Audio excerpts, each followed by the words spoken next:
mga kasalanan ko'y iyong pawiin, ayon din sa iyong pag-ibig sa akin.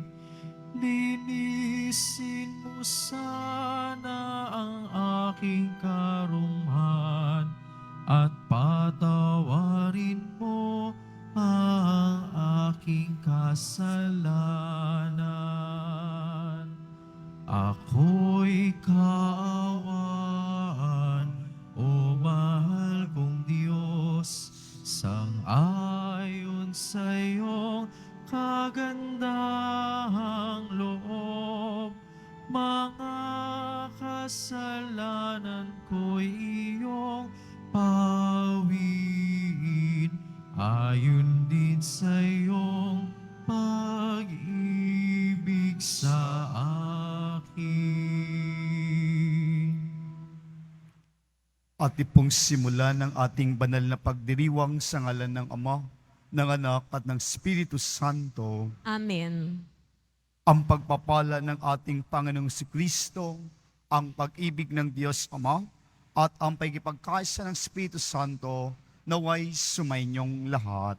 At sumaiyo rin.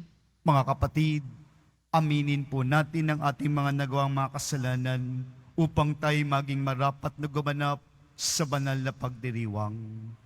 Tumahimik po tayo sumandali at ating pong alalahanin ang ating mga nagawang mga kasalanan dulot ng ating mga kahinaan. Tunay po natin itong pagsisihan sa harapan ng ating Pong Jesus Nazareno at yakapin din po natin ang kanyang tunay na pagmamahal, pagpapatawad at lakas na ibinibigay sa ating lahat.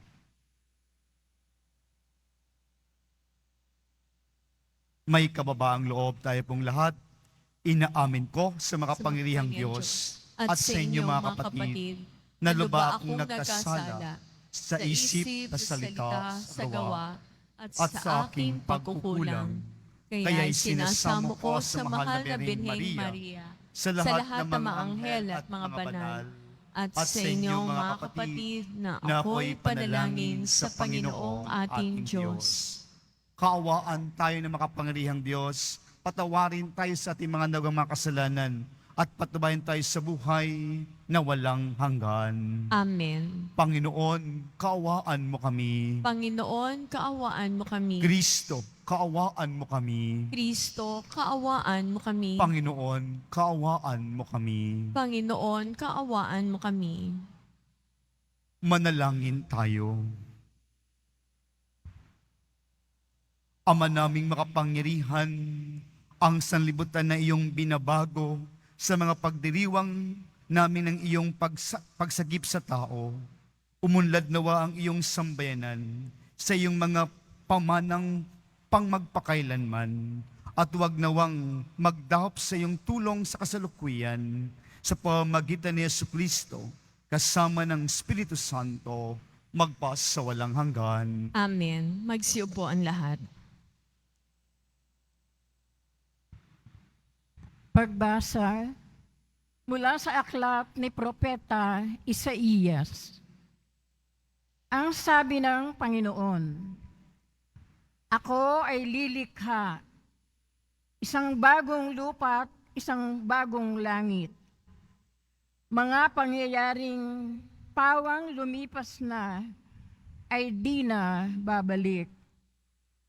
Kaya naman kayo'y dapat na magalak sa aking nilalang.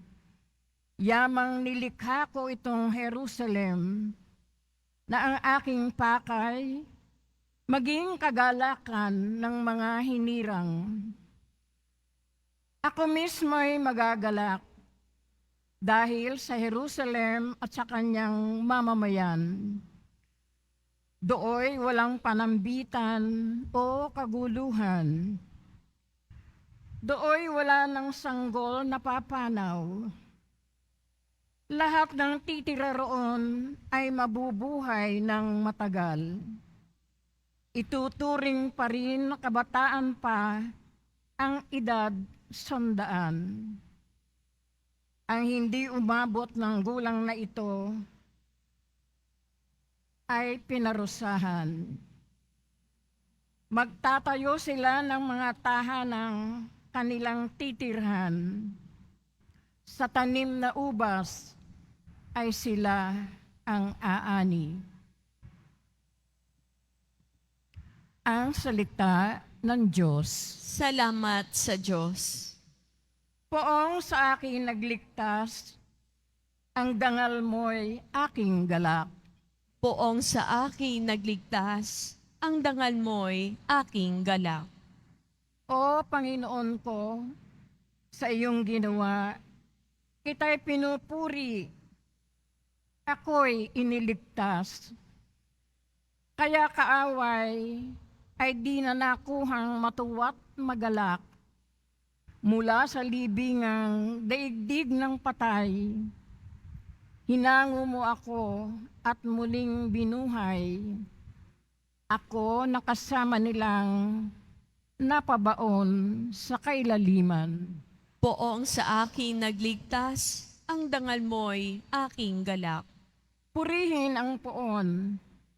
Siya ay awitan ng lahat ng tapat na mga hinirang. Iyong gunitain ang mga ginawa ng Diyos na banal. Ang kanyang ginawa ay alalahanin at pasalamatan. Hindi nagtatagal. Yaong kanyang galit at ang kabutihan niya'y walang wakas. Ang abang may hapis at tigmak sa luha sa buong magdamag. Sa bokang liwayway ay wala ng lungkot, kapalit ay galak. Poong sa akin nagligtas, ang dangal mo'y aking galak. Kaya't ako'y dinggin, ikaw ay mahabag sa akin, o poon, ako ay pakinggan. Mahabag ka, poon, ako ay dinggin mo at iyong tulungan. Nadama ko'y galak ng iyong hubarin ang aking panluksa. Pasasalamat sa iyo, o poon, ay di magsasawa. Poong sa aking nagligtas, ang dangal mo'y aking galak. Magsitayong lahat.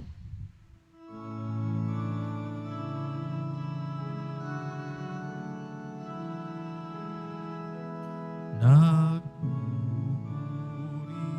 kami sa'yo, Panginoong Jesucristo. Nagpupuri kami sa'yo, Panginoong Jesucristo. Matuwid ang dapat gawin, masama'y iwasan natin, at tayo ay bubuhayin. Ang Diyos ay sa atin, at di siyang makakapiling. Nagpupuri kami sa'yo, Panginoong Jesucristo. Sumainyo ang Panginoon. At sumaiyo rin. Ang mabuting balita ng Panginoon ayon kay San Juan. Papuri sa iyo, Panginoon. Noong panong iyon, umalis si Jesus sa Samaria at nagtungo sa Galilea, sapagkat si Jesus na rin ang nagsabi, ang isang propeta'y hindi iginagalang sa kanyang sariling bayan. Pagdating niya sa Galilea, ay mabuti ang pagtanggap sa kanya ng mga taga roon, sapagkat nasa Jerusalem din sila noong piyesta ng Paskwa at nakita nila ang lahat ng kanyang ginawa roon. Nagpunta uli si Jesus sa Cana, Galilea. Doon niya ginawang alak ang tubig. Doon naman sa Capernaum, may isang mataas na pinuno ng pahamalaan at may sakit ang kanyang anak na lalaki. Nang nabalitaan niyang bumalik si Jesus sa Galilea mula sa Judea, pinuntahan niya ito. Pinakiusapan niya itong pumunta sa Capernaum at pagalingin ang kanyang anak na naghihingalo. Sinabi sa kanya ni Jesus, hanggat hindi kayo nakakita ng mga palatandaan at mga kababalaghan, hindi kayo mananampalataya. Ngunit sinabi ng pinuno, tayo na po, Ginoo, bago mamatay ang aking anak. Sumagot si Jesus, umuwi na kayo, magaling na ang iyong anak. Naniwala ang lalaki sa salita ni Jesus at umuwi nga siya. At sa daaypay sinalubong na siya ng kanyang mga alipin at sinabing magaling na ang kanyang anak. Tinanong niya sila, anong oras siya gumaling? Siya po'y inipsan ng lagnat kahapon na mag-aalauna ng hapon. Tugon nila. Naalala ng ama noong oras na iyon, sinabi sa kanya ni Jesus, magaling na ang iyong anak. Kaya't siya'y at ang kanyang buong sambayanan ay sumampalataya kay Jesus. Ito ang pangalawang kababalaghan na ginawa ni Jesus sa Galilea, pagpunta niya roon buhat sa Judea. Mga kapatid, ang mabuting balita ng Panginoon. Pinupuri ka namin, Panginoong Hesukristo. Magsiyupon lahat. Isang magandang hapon po sa ating lahat. Sa pagpapatuloy po natin ang ating paglalakbay sa panahon ng Kwaresma, tayo po ay nasa ika-4 na linggo na kung saan sa ating paglalakbay na ito, patuloy pa rin ang paghingi at bahangad sa atin ng ating Panginoon upang tayo'y buo sa ating pagdiriwang, sa pagsapit o pagsariwa natin ng muling pagkabuhay ng ating Panginoon. Mga minamahal na kapatid, sa ating buhay pang araw-araw, ninanais po natin na tayo ay maging maayos. Araw-araw, humihiling po tayo ng biyaya sa Panginoon. Higit sa lahat, ang ating mabuting pamumuhay araw-araw. Araw-araw, hinihingi po natin sa ating Panginoon at ating ipinagdarasal na tayo ay bigyan ng kaayusan at buhay patungo sa Kanya. Kaya po ngayon, sa ating buhay pang araw-araw, binibigyan din tayo ng biyaya ng Diyos, ng pananampalataya. Ang pananampalataya ay nasa atin lahat. Ang ating buhay pananampalataya ay ito'y biyaya para sa atin upang tayo'y magkaroon ng buhay na buhay patungo sa ating Panginoong Hesus Nazareno. Pagtitiwala at pananampalataya at umaasa palagi na tayo ay Kanyang kasama at kasama rin natin siya sa ating paglalakbay. Kaya nga po, sa buhay pananampalataya natin, paano po natin ito may papakita at masukat sa atin? Narinig po natin sa ating ebanghelyo ngayon, si Jesus ay hindi tinatanggap ng kanyang sariling bayan. Parang hindi kinikilala ang ating Panginoong Hesus, ang ating pong Hesus Nazareno.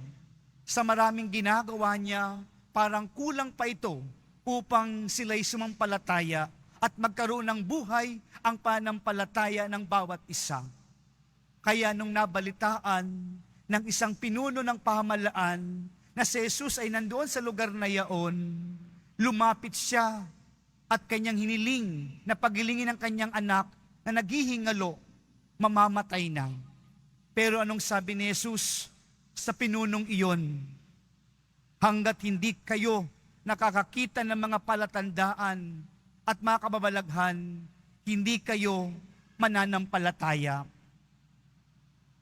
Mga minamahal na kapatid, tayo ba sa ating buhay pang araw-araw, sa ating buhay pananampalataya, kailangan pa natin ng palatandaan o kababalaghan upang tayo maniwala na makapangyarihan ng Diyos sa atin?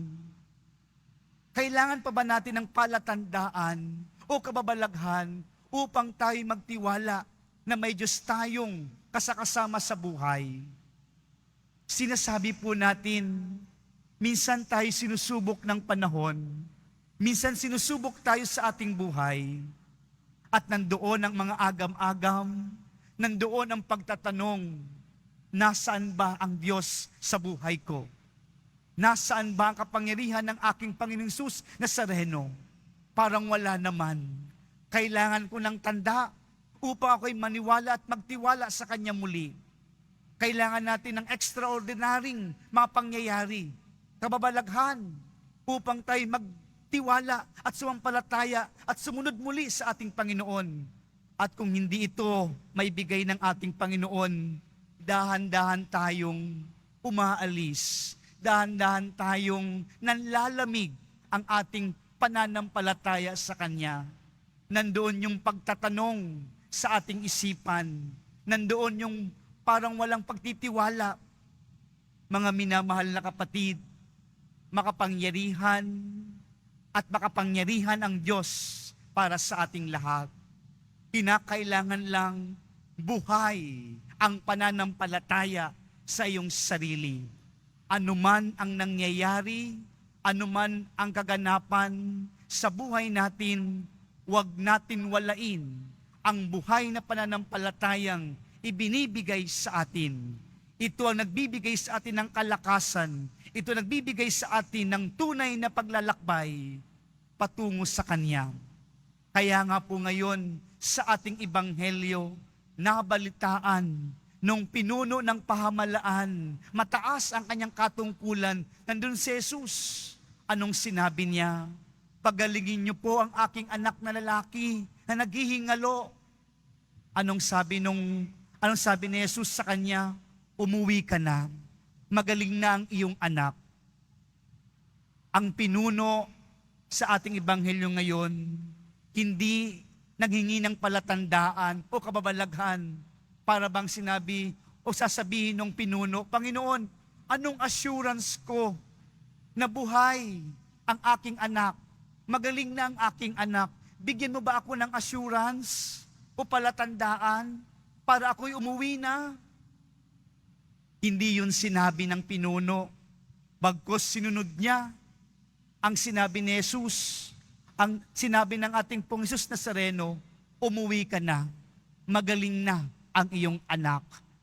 At doon nga'y nangyari ito, dahil nung siya'y palapit na sa kailang bahay, sinalubong siya ng mga alagad at sinabi, magaling na po ang iyong anak, buhay na po ang iyong anak. At tinanong niya, anong oras naibsan ng lagnat ang aking anak? Mag-aalauna po. At naalala niya, ganun din ang kanyang pagtatagpo kay Jesus, mag-aalauna din. Tunay ngang makapangyarihan ang kanyang salita. Tunay nga nagpapagaling ang ating Panginoon kung may pananampalataya at buo ang ating pagtitiwala sa Kanya. Kaya mga minamahal na kapatid, sana sa buhay po natin, bit-bit din po natin ang tunay at totoong pananampalataya natin sa Kanya. Alam natin, makapangyarihan ang Diyos. Nagbibigay sa atin ng kabutihan, nagbibigay buhay sa atin araw-araw. Hindi yan kinakalimutan ng ating Panginoon na ibigay sa atin araw-araw. Kaya po, sa buhay pa ng palataya natin, huwag din natin kakalimutan. Huwag din natin itong babawasan. Lalo pa nating dagdagan ang ating panampalataya sa Kanya. Lalo pa nating dagdagan ang ating pagtitiwala sa Kanya. Dahil kung tayo'y ganito ang ating ginagawa sa ating mga sarili-sarili, tunay na may kabutihan tayong matatamo at matatanggap mula sa ating Pong Hesus Nazareno. Kaya po, sa paglapit natin kay Jesus, paglapit natin sa Panginoon, at pagpunta natin sa damba ng ating Pong Hesus Nazareno, tiyak may kabutihan na ibibigay sa inyo ang Panginoon. Tiyak na may bibigay sa inyo ang Pong Hesus Nazareno ng buhay para sa inyong buhay paglalakbay na ayon sa Kanyang kagustuhan. May kabutihan na ibibigay sa atin ang ating Pong Hesus Nazareno. Kaya po ngayon, sa ating pagdiriwang, ano po ang nais ng Diyos para sa atin ngayon? Hayaan niyo po akong 3 bagay ang iwan sa ating lahat ng ating pagbasa at ng pagdiriwang natin ngayon. Una, ang pagkilala po natin sa kadakilaan ng Diyos. Huwag po tayong mag-underestimate sa kapangyarihan ng ating Panginoon. Kayang-kaya ng Panginoon. Siya'y pinagmumulan ng ating buhay. Alam niya kung ano ang saloobin at hinihiling natin sa Kanya. Mga kapatid, kilalanin po natin ang kadakilaan ng Diyos na nangyayari sa atin.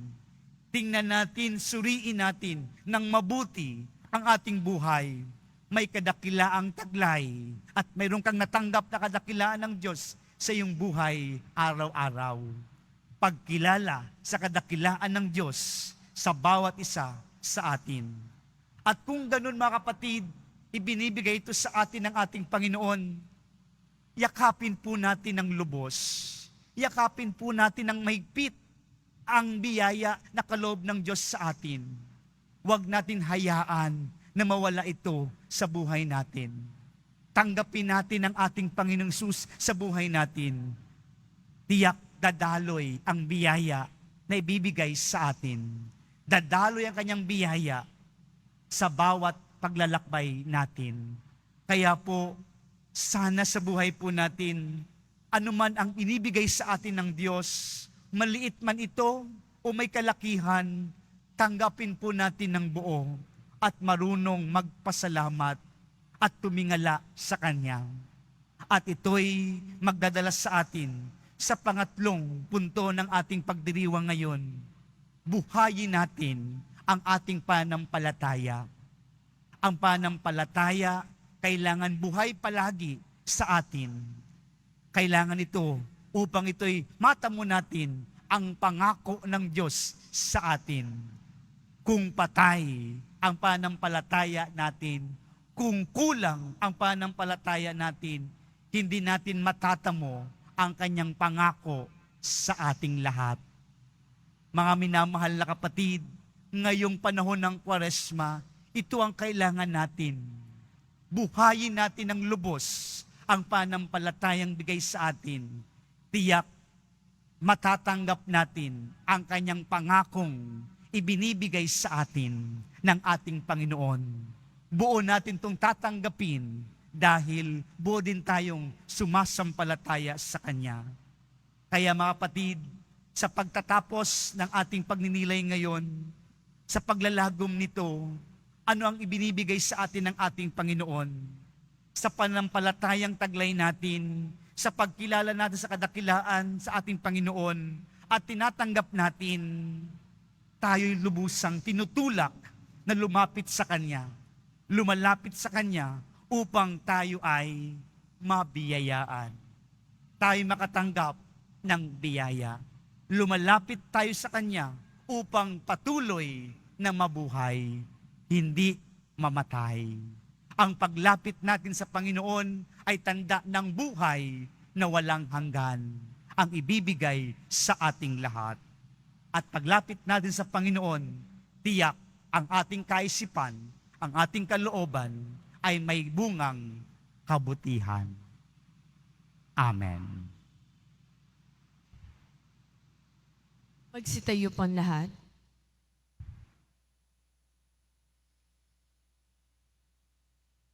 Mga minamahal kong mga kapatid, dahil sa pagtitiwalang tutugunin ng Diyos Ama ng buong kalugod-lugod ang ating mga kahilingan, kung tayo ay manalangin sa Kanya na may pananampalataya, sa bawat kahilingan ng ating pong itutugon, Ama, pagalingin mo kami sa pamamagitan ni Jesus. Ama, pagalingin mo kami sa pamamagitan ni Jesus. Ang simbahan sa buong mundo naway maging isang simbolo ng mapagpagaling na gawain ni Kristo sa pamamagitan ng kanyang pagkalinga sa mga may karamdaman. Manalangin tayo. Ama, pagalingin mo kami sa pamamagitan ni Jesus. Ang mga doktor nurse at iba pang nangangalaga sa mga may sakit. Naway magpakita ng habag at kabutihan ni Jesus sa pagkalinga sa pinakamaliliit ng lipunan. Manalangin tayo. Ama, pagalingin mo kami sa pamamagitan ni Jesus. Itong Kwaresma, naway maging panahon ng paghilom at pagkakasundo para sa mga pamilya at pamayanan. Manalangin tayo. Ama, pagalingin mo kami sa pamamagitan ni Jesus. Ang mga may sakit at nagdurusa, naway makatanggap ng pagpapaginhawa at pagtataguyod mula sa kanilang pamilya, mga kaibigan at mga kapitbahay. Manalangin tayo. Ama, pagalingin mo kami sa pamamagitan ni Jesus. Sa katahimikan ng ating mga puso, ating ipagdasal ang ating mga personal na kahilingan o mga intensyon. Ama naming nasa langit, tulungan mo kaming patuloy na magtiwala sa iyo at sumampalataya sa nakapagpapagaling na kapangyarihan ng iyong anak na gumagamot sa lahat ng aming sugat. Hinihiling namin ito sa pamamagitan ni Kristong aming Panginoon. Amen. Magsiupo ang lahat.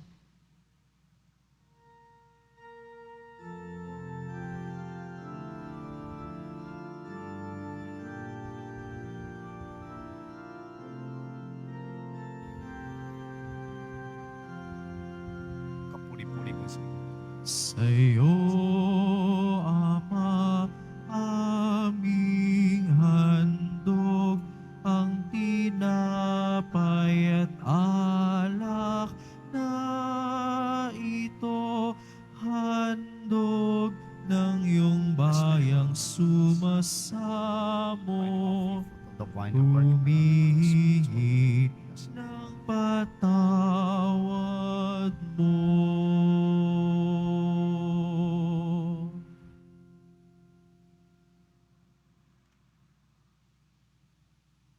Magsitayo ang lahat.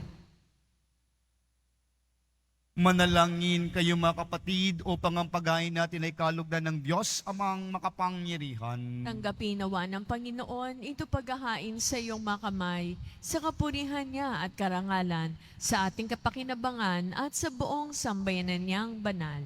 Ama naming lumikha, sa paghahain namin sa iyo kami naway makapakikinabang upang sa pagkadalisay ng aming pamumuhay sa sanlibutan, kami magkaroon ng pagbabago para sa buhay sa kalangitan sa pamamagitan ni Jesucristo, kasama ng Espiritu Santo, magpas sa walang hanggan. Amen. Sumainyo ang Panginoon. At sumaiyo rin. Itaas sa Diyos ang inyong puso at diwa. Tinaas na namin sa Panginoon. Pasalamatan natin ang Panginoong ating Diyos. Marapat na siya ay pasalamatan. Ama naming makapangyarihan, tunay ngang marapat na kay aming pasalamatan sa pamamagitan ni Jesucristo na aming Panginoon. Sa aming pusang pagtitiis ng hirap, tinutulungan mo ang aming maitumpak ang kinamihas ng pagsalungat sa panagutang iyong iniatas, sa aming pagtulad sa anak mong mahal, nagpakasakit para sa tanan, ay nagpagsisikap nami iyong kinalulugdan, at ang pagpapakabuti nami iyong ikinararangal. Kaya kaisa ng mga anghel nagsisiawit ng papuri sa iyo, na walang humpay sa kalangitan, kami nagbubunyi sa iyong kadakilaan. Santo, Santo, Santong Panginoon Diyos na manghukbo, napupuno ang langit at lupa ng kadakilaan mo, o sana sa kaitaasan. Pinagpalang na paririto sa ngalan ng Panginoon, o sana sa kaitaasan. Magsilud po ang lahat. Ama naming banal, ikaw ang bukal ng tanang kabanalan, kaya sa pamagitan ng iyong Espiritu, gawin mong banal ang mga kaloob na ito, upang para sa amin maging katawan at dugo ng aming Panginoong Hesukristo. Bago niya pinagtiis ang kusang loob na maging handog, hinawakan niya ang tinapay, pinasalamatan kanya, pinaghati-hati niya iyon, inabot sa kanyang mga alagad at sinabi, Tanggapin niyo lahat ito at kanin. Ito ang aking katawan na ihandog para sa inyo.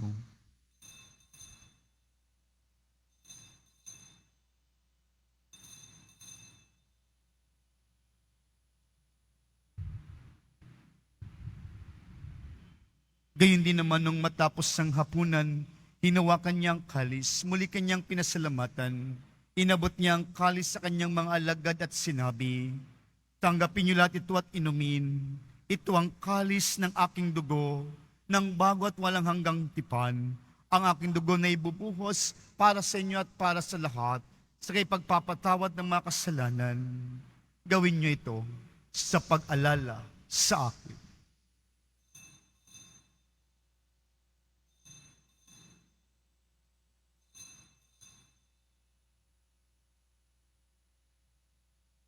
Magsitayong lahat. Ipagbunyin natin ang misteryo ng pananampalataya. Si Kristo'y namatay, si Kristo'y nabuhay, si Kristo'y babalik sa wakas ng panahon. Ama, ginagawa namin ngayon ang pag-alala sa pagkamatay at muling pagkabuhay ng iyong anak. Kaya't inialay namin sa iyo ang tinapay nagbibigay buhay at ang kalis na nagkakaloob ng kaligtasan. Kami nagpapasalamat dahil kami iyong minarapat na tumayo sa harap mo para maglingkod sa iyo. Isinasamo namin kami magasalo-salo sa katawan at dugo ni Kristo ay mabaklod sa pagkakaisa sa pamamagitan ng Espiritu Santo. Ama, lingapin mo ang iyong simbahang laganap sa buong daigdig. Puspusin mo kami sa pag-ibig. Kaysa ni Francisco naming Santo Papa at ni Jose naming Arsobispo at ang Tanang Kaparian.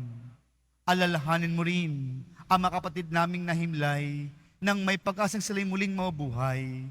Gayon din ang lahat ng mga pumanaw. Kaawaan mo sila at patuloyin sa iyong kaliwanagan. Kaawaan mo at maging dapatin kaming lahat na makasalo sa iyong buhay na walang wakas kaysa na mahal na Birheng Maria, Ina ng Diyos, ng kabiyak na puso niyang si San Jose, kaysa na mga apostol at lahat ng mga banal nang namuhay din sa daigdig ng kalugod-lugod sa iyo. May pagdiwang nawa namin ang pagpupursi kararangal mo sa pamamagitan ng iyong anak na aming Panginoong Hesukristo. Sa pamamagitan ni Kristo, kasama niya at sa Kanya, ang lahat ng parangal at papuri sa iyo, Diyos amang makapangyarihan, kasama ng Espiritu Santo, magpasawalang hanggan. Amen. Sa tagubili naman nakahagaling na utos at turo ni Jesus na Panginoon natin at Diyos, ipahayag po natin ng lakas loob. Ama namin, Sumasalangit sumasalangit ka, sambahin ang ngalan mo, mapasa amin ang kaharian mo, sundin ang loob mo dito sa lupa para ng sa langit. Bigyan mo kaming ang aming kakanin sa araw-araw, at patawarin mo kami sa aming mga sala, para ng pagpapatawad namin sa nagkakasala sa amin. At huwag mo po kaming paitulot sa tukso, at iadyan niyo kami sa lahat ng masama. Hinihiling namin kami adya sa lahat ng masama, pagkaluban ng kapayapaan araw-araw, iligtas sa kasalanan, at ilayo sa lahat ng kapahamakan, samantalang aming pinananabikan ang dakilang araw ng pagpapahayag ng tagapagligtas naming si Hesukristo. Sapagkat iyo ang kaharian, ang kapangyarihan at ang kapunihan, magpakailanman. Amen. Panginoong Hesukristo, sinabi mo sa mga apostol, kapayapaan ang iniiwan ko sa inyo, ang aking kapayapaan ang ibinibigay ko sa inyo. Tungayan mo ang aming buhay na pananampalataya at ang aming napakaraming pagkakasala. Pagkaluban mo kami ng kapayapaan at pagkakaisa, ayon sa iyong kalooban, kasama ng Espiritu Santo, magpasawalang hanggan. Amen. Ang kapayapaan ng Panginoon ay laging sumainyo. At sumayo rin. Magbigayan po tayo ng kapayapaan sa isa't isa. Peace be with you. Kordero ng Diyos na nag-aalis sa mga kasalanan ng sanlibutan, maawa ka sa amin. Kordero ng Diyos na nag-aalis sa mga kasalanan ng sanlibutan, maawa ka sa amin. Kordero ng Diyos na nag-aalis sa mga kasalanan ng sanlibutan, ipagkaloob mo sa amin ang kapayapaan. Magsiludan lahat.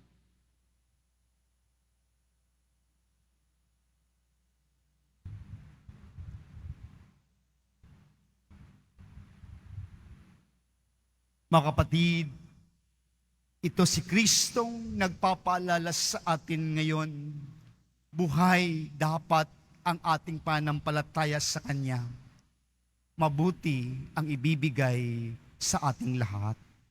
Ito siya, ang kordero ng Diyos. Ito ang nag-aalis ng kasalanan sa sanlibutan, mapad ang mga inaanyayahan sa Kanyang piging. Panginoon, hindi ako karapat-dapat na magpatuloy sa iyo, ngunit sa isang salita mo lamang ay gagaling na ako.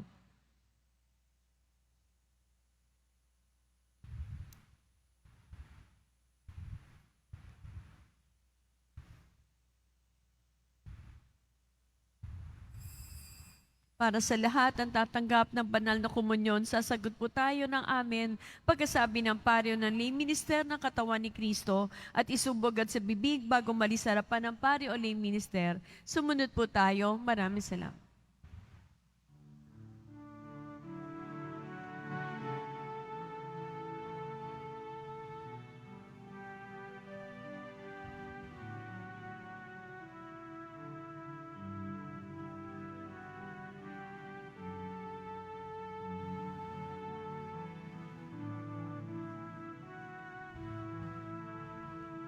Sa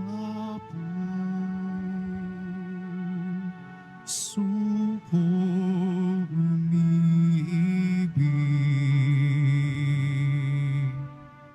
walang nananalig, kundi yaong pananalig sa sintang inibig,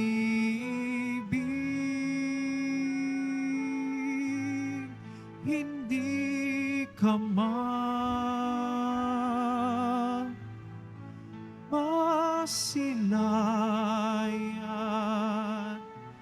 at init mo'y maglaho ng tuluyan. Pag-ibig ko sa'yo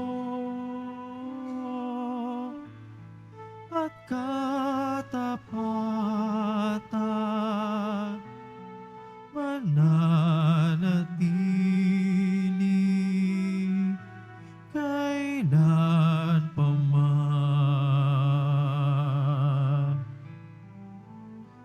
Bawat tao'y nalulumbay at di mapalagay hanggat hindi nahimlay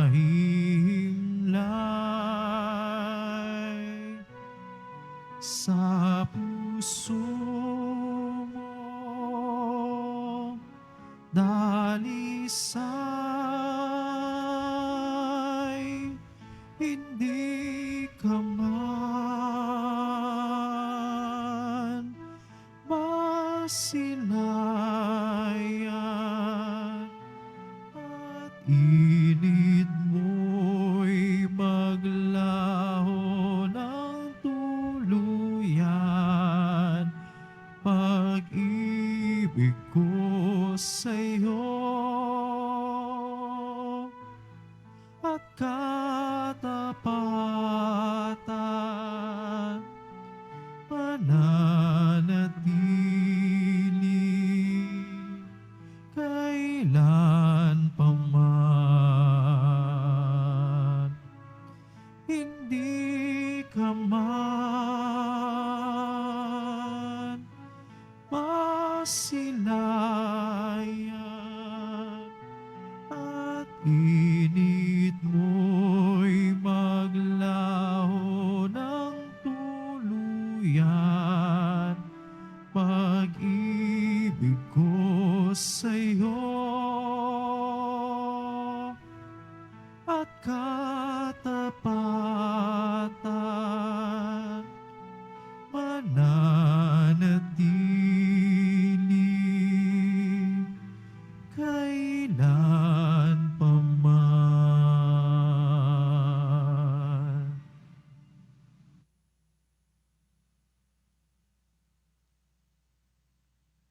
Pagkatapos ng misa, bibisikan po ang lahat ng banal na tubig. Pinakikiusapan na lahat, manatili lamang muna sa inyong mga lugar dahil sa Quezon Boulevard o Plaza San Juan lamang ang labasan ng lahat. Sumunod po tayo. Maraming salamat po sa inyong pagdalaw at pagsisimba sa Basilica Menor at Pambansang Dambana ni Jesus Nazareno. Magsitayo po ang lahat.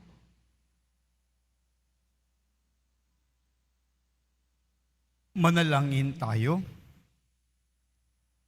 Ama naming mapagmahal, ang aming banal na pakikinabang ay sinawang bumago at bumuhay sa amin at siya ring magpabanal at mag-akay sa amin sa iyong piling.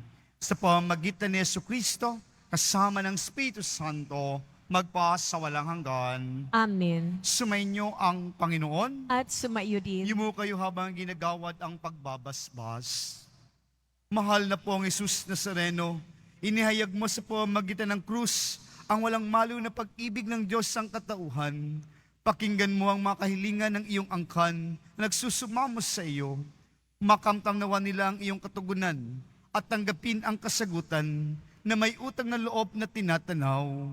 Basbasan din po ninyo ang mga daladal ng mga imay at dasalan sa pamamagitan ng bendisyon na ito, naway maalala nila ang mga pangako nila noon sa binyag, na ikaw ay kailang iibigin at paglilingkuran bilang Panginoon magpa sa walang hanggan. Amen. At pagpalain kayong lahat ng mga pangyarihang Diyos, ang Ama at ang Anak at ng Espiritu Santo. Amen.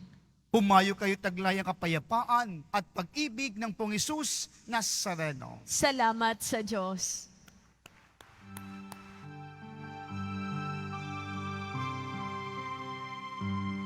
Nuestro Padre Jesus Nazareno, sinasamba ka namin, pinipintuho ka namin, aral mo ang aming buhay at kaligtasan. Nuestro Padre Jesus Nazareno, iligtas mo kami sa kasalanan. Ang krus mong kinamatayan ay sagisag ng aming kaligtasan. Nuestro Padre Jesus Nazareno, dinarangal ka namin. Nuestro Padre Jesus Nazareno, nilulwalhati ka namin. Nuestro Padre Jesus Nazareno, dinarangal ka namin.